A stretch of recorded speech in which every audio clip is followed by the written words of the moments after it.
Rotary club of Anakkara spices സിറ്റിയുടെ നേതൃത്വത്തിൽ സൗജന്യ മൾട്ടി സ്പെഷ്യാലിറ്റി മെഡിക്കൽ ക്യാമ്പ് സംഘടിപ്പിച്ചു. ഇടുക്കി ജില്ലാ പഞ്ചായത്ത് പ്രസിഡന്റ് രാജചന്ദ്രൻ അടാക്കുന്നേൽ ക്യാമ്പ് ഉദ്ഘാടനം ചെയ്തു. തൊടുപുഴ സ്മിത മെമ്മോറിയൽ ആശുപത്രിയിലെ ഡോക്ടർമാരുടെ നേതൃത്വത്തിലാണ് orthopaedics, paediatrics, general medicine, gynaecology, diabetic, cancer തുടങ്ങിയ സ്പെഷ്യാലിറ്റി സൗകര്യങ്ങളോടെ സൗജന്യ മെഡിക്കൽ ക്യാമ്പ് സംഘടിപ്പിച്ചത്. അണക്കര ഗവൺമെന്റ് സ്കൂൾ ഓഡിറ്റോറിയത്തിൽ നടന്ന മെഡിക്കൽ ക്യാമ്പ് ജില്ലാ പഞ്ചായത്ത് പ്രസിഡന്റ് രാജചന്ദ്രൻ നേർണാക്കുന്നേൽ ഉദ്ഘാടനം ചെയ്തു.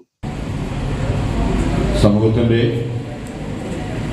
പാർശ്വവൽക്കരിക്കപ്പെട്ട അല്ലെങ്കിൽ സമൂഹത്തിലെ താഴെ കിടക്കുന്ന ആളുകളുടെ ഉന്നമതിക്ക് വേണ്ടി, അവരുടെ ക്ഷേമത്തിന് വേണ്ടി പ്രവർത്തിക്കുന്ന ഒരു കൂട്ടം നല്ല ആളുകളുടെ സംഘടനയാണ് റോട്ടറി ക്ലബ്ബ്. ഇന്ന് ലോകമെമ്പാടും വ്യാപിച്ചു കിടക്കുന്ന വലിയ ഒരു പ്രസ്ഥാനത്തിന്റെ ഒരു ഗ്രാമത്തിലുള്ള സംഘടനയാണ് rotary club of Anakkara spice city. ഗ്രാമപഞ്ചായത്ത് president Jose Puthumana, Kattappana block panchayat vice president Kusumam Satheesh, ഗ്രാമപഞ്ചായത്ത് ആരോഗ്യ വിദ്യാഭ്യാസ standing committee chairman Mathew P T, rotary club president Benny John, community convener P. Praveenlal, Saboos Kariya തുടങ്ങിയവർ സംസാരിച്ചു. സ്മിത ഹോസ്പിറ്റലിന്റെ അണക്കരയിൽ പുതുതായി ആരംഭിച്ച ക്ലിനിക്കിന്റെ ഉദ്ഘാടനം പഞ്ചായത്ത് പ്രസിഡന്റ് ജോസ് പുതുമന നിർവഹിച്ചു.